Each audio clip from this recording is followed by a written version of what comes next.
Cientistas piraram com esse mistério de 23 pés no Lago Oroville agora.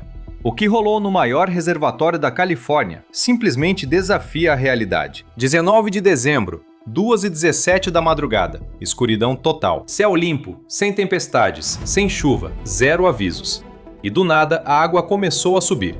7 bilhões de galões jorraram das profundezas em míseras 4 horas. No amanhecer, a margem avançou 60 pés para dentro. Bancos a 10 pés acima d'água sumiram no fundo. Mas o que deixou os especialistas surtados é isso. A análise da água revelou traços químicos que nem deveriam existir. O lítio estava 4 vezes acima do padrão normal. Metais raros forjados a milhas de profundidade. Essa água com certeza não caiu do céu. Ela brotou do subsolo profundo, empurrada por forças que ninguém consegue explicar. E o timing? Sismógrafos captaram tremores no segundo exato em que o surto começou. É a mesma represa que quase desabou em 2017, fazendo 188 mil pessoas fugirem desesperadas. O rompimento que quase rolou na época pode ser iminente agora, porque esse pesadelo geológico está chegando no limite. O concreto está literalmente cantando. Engenheiros estão captando ruídos que nunca tinham ouvido antes. Será que o Lago Oroville esconde um milagre geológico para matar a seca da Califórnia? Ou tem alguma coisa nas profundezas prestes a rachar de vez? 19 de dezembro, 2h17 da madrugada, horário do Pacífico. Uma estação no lado leste do Lago Oroville registra uma marcação totalmente fora da realidade. O nível atinge 847,3 pés. Tudo tranquilo, zero alarde. Mas em minutos, os números disparam do nada. O técnico da madrugada encara a tela vendo o medidor decolar. 848 pés. 850. 855 pés. Ele checa o radar. Céu limpo em toda a bacia do rio Feather. Sem chuva na área, zero tempestades.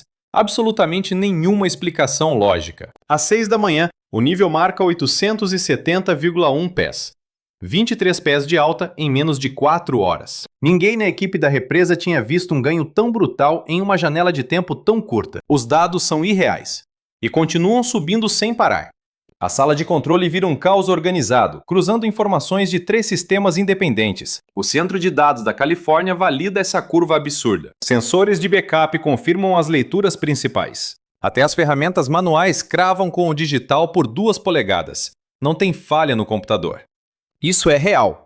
Quando o sol finalmente rasga as montanhas de Sierra Nevada, as equipes correm para a margem leste para flagrar o estrago pessoalmente. O que eles encontram quebra qualquer regra do manual de emergência. A linha da água engoliu mais de 60 pés de terra desde a meia-noite. A torre de captação geralmente fica isolada entre pedras nuas e terra seca. Agora tem ondas batendo direto na sua base inferior. Bancos de praça a 10 pés de altura desapareceram totalmente sob a água. Engenheiros começam logo a descartar hipóteses. O radar não acusa chuvas no norte californiano. Reservatórios acima relatam níveis tranquilos, sem nenhuma liberação emergencial. Estações sísmicas não captaram nenhum deslizamento desabando na água. Satélites não encontram nenhum campo de destroços. Nada fora do lugar e zero explicações na mesa. Qualquer causa comum já foi totalmente descartada. Mesmo assim, o nível não para de subir. Um rascunho rápido da chefia acabou de acionar um alerta vermelho no estado inteiro. A margem da água simplesmente engoliu a terra. Esqueça a ideia de falha no sistema.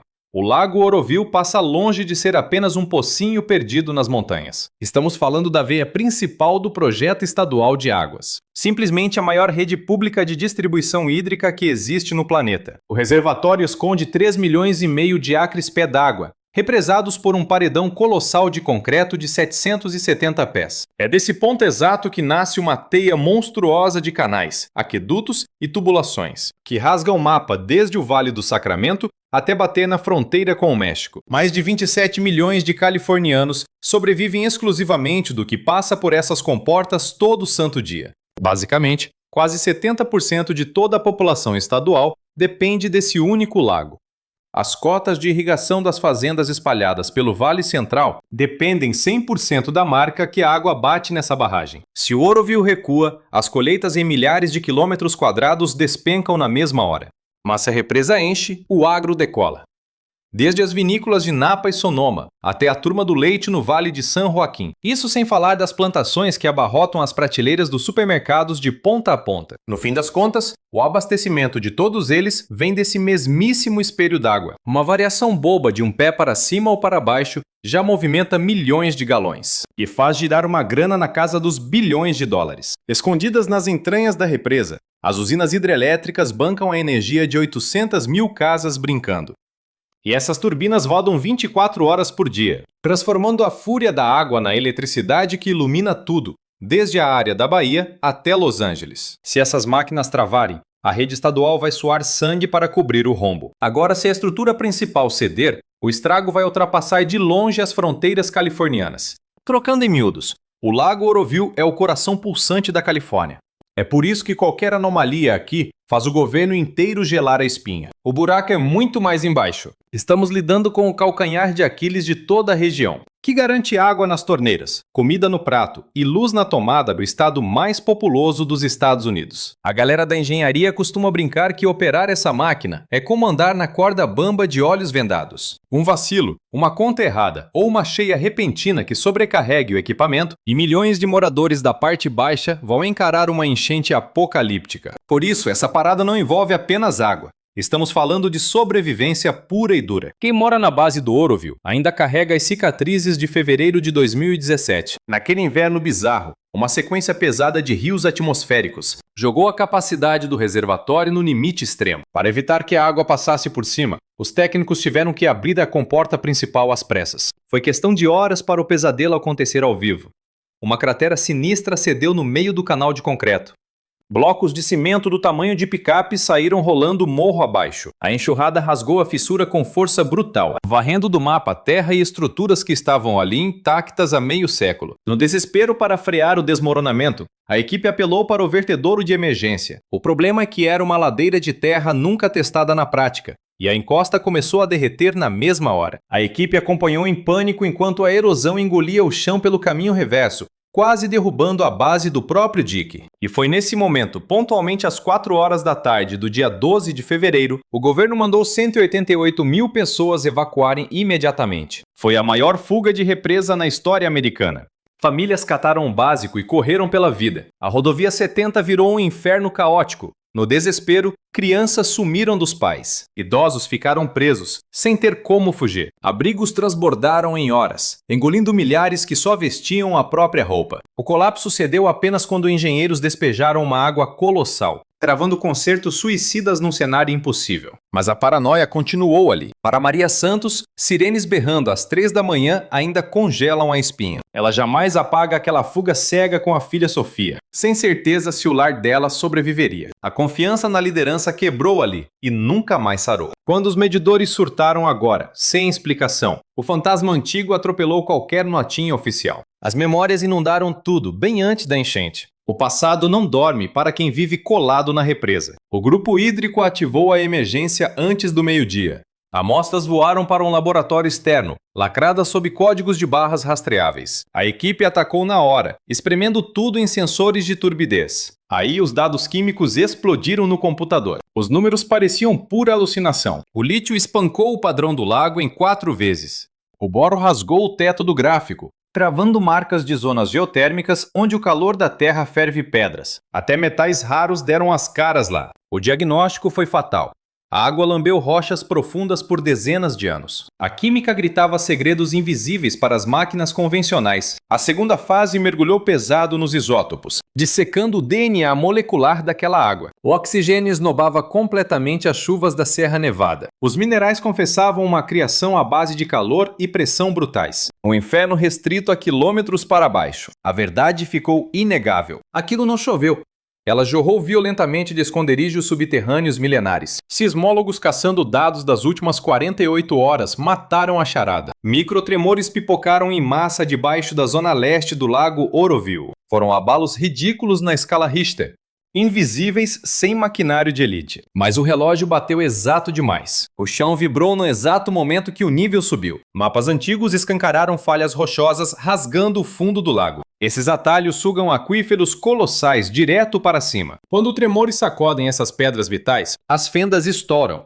Quando a pressão nos reservatórios subterrâneos supera a do fundo do lago, a água jorra violentamente por novas fendas. Basta que esses caminhos abram alguns milímetros para que bilhões de litros escoem sem parar. Porém, dúvidas cruciais continuavam no ar. De onde afinal essa água está surgindo? Até quando esse vazamento vai durar? É impossível para os cientistas enxergarem através de pedras maciças. Nas entranhas de qualquer barragem de terra, um perigo oculto pode nascer de forma repentina. Na engenharia, isso é conhecido como erosão tubular. A água descobre rotas invisíveis no solo ou no concreto, arrastando minúsculos grãos de sedimento consigo. Com o passar do tempo, essa passagem vai se alargando silenciosamente. Quando o estrago finalmente aparece do lado de fora, a destruição lá dentro já atingiu um nível trágico e sem volta. Todo esse desenrolar acontece completamente longe dos olhos humanos, até que a construção atinja o seu limite de colapso absoluto. Durante a avaliação de emergência, os fiscais da barragem de Oroville esbarraram em indícios assustadores. Um fluxo de água barrenta começou a brotar pelos dutos de drenagem na base da estrutura. Esse tom turvo era um claro aviso de que havia terra sendo levada por canais que deveriam expelir apenas líquidos cristalinos. Medidores de tensão cravados no coração da represa apontaram índices que fugiam totalmente do padrão seguro de funcionamento. Certos aparelhos marcaram números inéditos desde aqueles dias de pânico em fevereiro de 2017. Aquela coincidência de datas era exata demais para ser relevada. Especialistas em desastres desse tipo conhecem esse roteiro de trás para frente. A barragem de Teton, em Idaho, ruiu em 1976, quando o desgaste abriu uma cratera em seu núcleo de terra. Na Itália, mais de 2.000 vidas foram ceifadas. Tudo porque as autoridades fecharam os olhos para os primeiros alertas de falha estrutural. Uma represa no Uzbequistão despencou pelo mesmíssimo motivo no ano de 2020. Em todas essas tragédias, os sinais de perigo gritaram logo no início. Em todas elas, a burocracia atrasou as atitudes. A crise agora exigia uma análise imparcial. Uma engenheira de fora foi acionada, sem qualquer ligação com o Departamento de Recursos Hídricos, e totalmente livre da pressão interna para abafar a gravidade da situação. A primeira ordem dela foi instalar equipamentos hidroacústicos de altíssima precisão. Aparelhos que rastreiam o trajeto subterrâneo da água em 3 dimensões usando ondas sonoras. Captadores ultrassensíveis foram espalhados pelo paredão de concreto e no fundo da base de terra. Essas máquinas tinham o propósito de sentir até a mínima pulsação daquela gigantesca obra. O problema é que a ciência caminha no nosso ritmo lento, levando dias inteiros apenas para processar e decifrar os dados. Já o lago, comandado somente pela gravidade e por uma força subterrânea implacável, não tem paciência para aguardar. Ele segue subindo, firme e sem fazer alarde, engolindo centímetros do paredão cinza a cada hora que passa. Maria Santos encara a janela da cozinha apertando uma xícara de café gelado, que já esqueceu de beber faz tempo. Ela observa a maré devorar mais alguns palmos do barranco de cascalho, que divide sua casa do lago Oroville. Na cabeça de Maria, aquilo passa longe de ser um mero capricho do clima ou uma falha técnica. É um fantasma do passado voltando para assombrar. Ela sobreviveu à fuga de 2017. Um inferno caótico, com sirenes rasgando o silêncio do vale durante horas a fio. Aquele barulho ainda está entalado na sua garganta, a um passo de explodir de novo. O pier de madeira do vizinho, que antigamente era o ponto de encontro para os churrascos de verão, e das festas do 4 de julho, hoje não passa de uma lembrança submersa. Dá para ver apenas a pontinha da grade resistindo no meio daquela água agitada. O caminho de acesso para a marina daqui virou pó, sumiu do mapa. Sobrou só um mar de lama cinza e nojenta, cheio de entulho para todo lado. Jetic, a galera da parte baixa ficou completamente ilhada da rodovia principal. A Maria acionou a defesa civil, mas o atendente parecia um robô, polido, porém alheio a tudo. Vieram com aquele papo furado de que estavam monitorando o caso de perto. Ela bateu o telefone e ficou secando os netinhos que brincavam soltos no tapete da sala. A molecada não fazia a menor ideia do pesadelo que se formava lá fora. Foi aí que ela deu a letra em casa.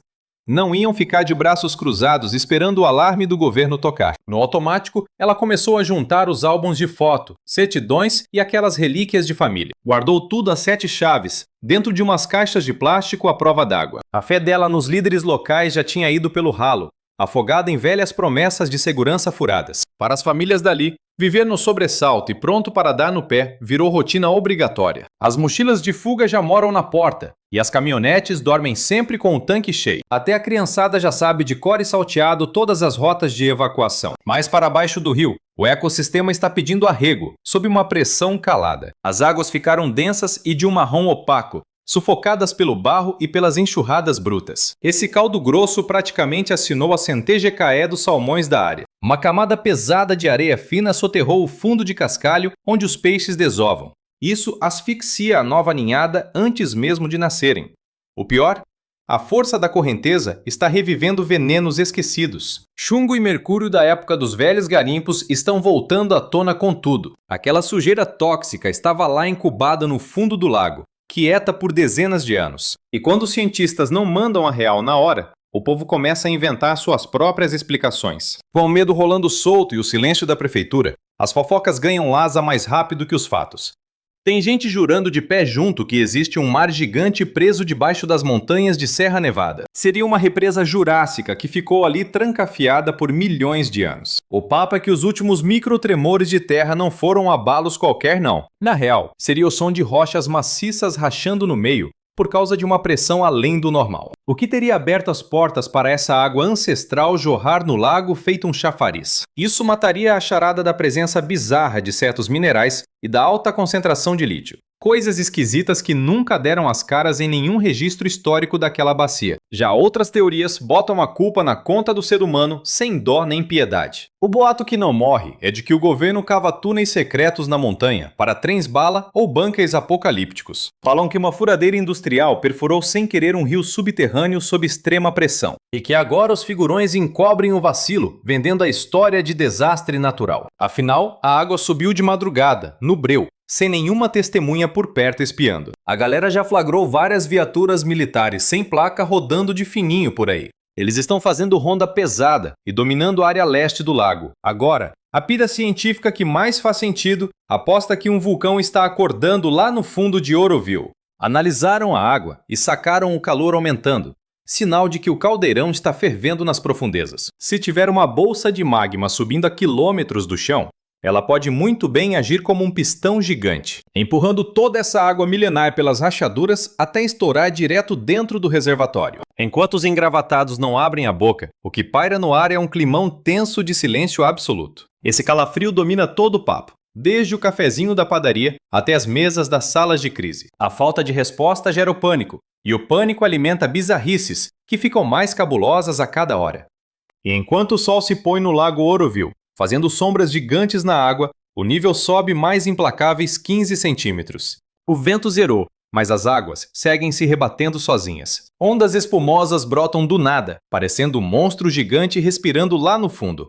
A parede de cimento começou a soltar a voz. Técnicos relatam ouvir um zumbido estridente ecoando pelo ar. Aquele tipo de barulho associado a microfissuras rachando o núcleo dessas superestruturas. Só que a pegada agora é outra. Um compasso hipnótico, batendo feito coração, por 770 pés de aço e concreto bruto. 7 bilhões de galões de puro mistério amassando a parede nesse exato momento. Uma muralha erguida 50 anos atrás, usando fórmulas de um mundo que julgávamos dominar. Nenhum projetista da obra imaginou a água borbulhando com força total vinda do subsolo. Os caras previram chuvas, gelo derretendo e o clima castigando a superfície lá no topo. Ninguém botou fé que o próprio planeta iria virar o arqui-inimigo da história. Nenhuma represa já peitou um ataque bizarro desse sem um motivo escancarado. Nenhum manual de engenharia moderno faz ideia de como segurar essa barra. Ter um oceano escondido vomitando no lago artificial, localizado a centenas de pés para cima. A literatura acadêmica virou papel de parede. Os supercomputadores nunca rodaram um pesadelo assim. Os esquemas de segurança miram no céu e fecham os olhos pro abismo subterrâneo. Cada hora que vira soca, ainda mais pressão num sistema que já implorou arrego. Os sensores enfiados no cimento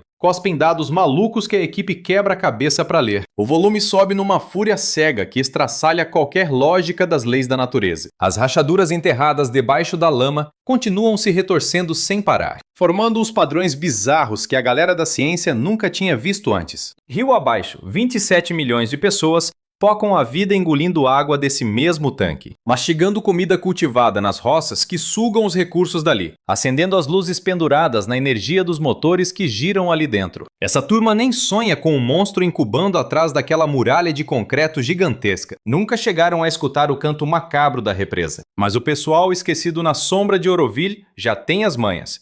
Já viram o desastre rolar. A loucura de 2017 continua cravada na mente. Sirenes berrando, trânsito paralisado e crianças perdidas dos pais no meio do pânico. Hoje, ninguém tá afim de esperar prefeituras mandarem cartinha de aviso. Já entupiram os carros e só ficam de butuca vendo a margem ser engolida segundo a segundo. E a dúvida morde a mente. Será a salvação eterna para acabar com a seca californiana? Um presente sinistro vindo das profundezas que não estava no roteiro? Ou Oroville virou a tampa de um caldeirão prestes a rasgar o continente ao meio? Uma treta que vai fazer a fuga de 2017 parecer ensaio de teatro. A mãe natureza acha sempre um jeito de dar aquele tapa de realidade na gente. Bem naquela hora em que a humanidade canta vitória estufando o peito no topo do controle. O lago acendeu a luz vermelha.